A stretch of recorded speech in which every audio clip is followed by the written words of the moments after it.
మేధావులారా, కార్మికులారా, ఈరోజు భారతదేశం మొత్తం ఎటువైపు చూస్తుందంటే కలకత్తాలో 8వ తారీఖు అతి దారుణమైన డాక్టర్ చదువుకునే మౌనిత అనే అమ్మాయిని పక్కా ప్లాన్ తోటే ఆ కాలేజీ యాజమాన్యం ప్లాన్గానే ఆ అమ్మాయికి ఆ కాలేజీకి సంబంధించిన కొన్ని ఘటనలు అంటే అది ఆ ఏరియాలో ఆ కాలేజీకి ఒక పెద్ద పేరు కూడా ఉంది.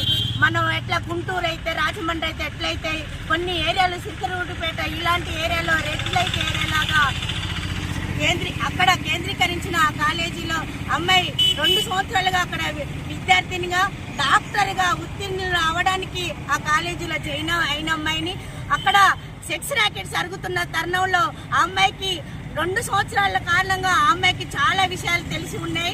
అవి తెలిసి ఉన్న విషయాలు వాళ్ళ కొలీగ్స్ తోటి కొంతమంది తోటి నైట్ ఆ హాల్లో భోజనం చేస్తున్న సమయంలో ఒక 10 మంది దాన్ని చర్చించుకోవడం జరిగింది. ఆ చర్చించుకున్నాక ఆ ప్రిన్సిపాల్ అయితే యాజమాన్యం అయితే ఎవరున్నారో అతనితోటి కొంతమంది చెప్పేసి నైట్ పక్కా ప్లాన్లో ఆమె 24 గంటలు హాస్పిటల్లో డ్యూటీలోనే ఉన్నది. తను ఆ డ్యూటీలో ఉన్న మౌనిత 5 గంటల సమయంలో రెస్ట్ తీసుకోవడానికి వెళ్ళిన అమ్మాయిని అతి దారుణంగా ముందుగానే అందులో ఉండి తన పైన అత్యాచారాలు చేసి ఒకళ్ళు ఇద్దరు ఒక్కడే కాదు, ప్రధానంగా అందులో పిఆర్ఓగా చేస్తున్న అతని కంటే ముందే చనిపోయిన వ్యక్తి మీద కూడా అత్యాచారం చేసింది ఎవరన్నంటే పిఆర్ఓ.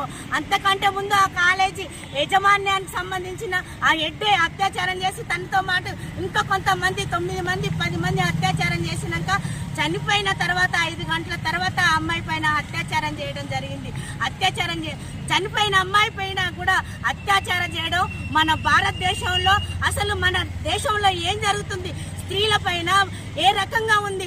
ఒక 6 సంవత్సరాల అమ్మాయి జమ్మూ కాశ్మీర్లో వాళ్ళు ఒక మేకలు కాసుకుని ఉండే కుటుంబం వాళ్ళ నాన్నతో పాటు అమ్మాయి వెళ్తే 6 సంవత్సరాల అమ్మాయి అక్కడున్న దేవాదాయ గుడికి సంబంధించిన అతను తీసుకెళ్లి ఆ గుళ్ళోనే రేప్ చేసి అమ్మాయిని చనిపోతే తల్లిదండ్రులు 3 రోజులు ఎత్తినా కూడా అమ్మాయి దొరకలేదు. ఆ గుళ్ళోకి పోయినకుండా అంటే దేవాదాయ గుళ్ళు అనుకున్నాను విద్యా సంస్థల మీద డాక్టర్లు పిల్లల్ని ఈరోజు తల్లిదండ్రులు స్కూల్కి పంపించాలన్నా హాస్టల్లో ఉంచాలన్నా డాక్టర్ కోసం చదివించాలన్నా ఎక్కడికి పంపించాలన్నా తల్లిదండ్రులు భయపడే పరిస్థితి ఈరోజు ఏర్పడ్డది.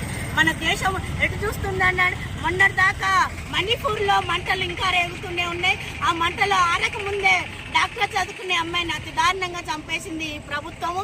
దాని మీద తగిన బాధ్యుల్ని వెంబటే శిక్షించి వాళ్ళని తగినంగా శిక్షించాలని భారతదేశంలో ఒక స్త్రీ పైన ఒక అమ్మాయిని ముట్టుకున్నా ఒక ముసలాన్ని ముట్టుకున్నా భయపడేటట్టు వాళ్ళకి శిక్షలు లేకపోవడం వల్లనే రోజు రోజుకు ఉన్న చట్టాలను ఈ గవర్నమెంట్ తగ్గిస్తుంది తప్ప వాటిని బలోపేతం చేయట్లేదు. వరకట్నం వేధింపుల చట్టాన్ని 490A ముగించడం వల్లనే స్త్రీలపైన అనేక అత్యాచారాలు జరుగుతున్నాయి. వీటన్నిటికీ ప్రభుత్వాలే కారణం.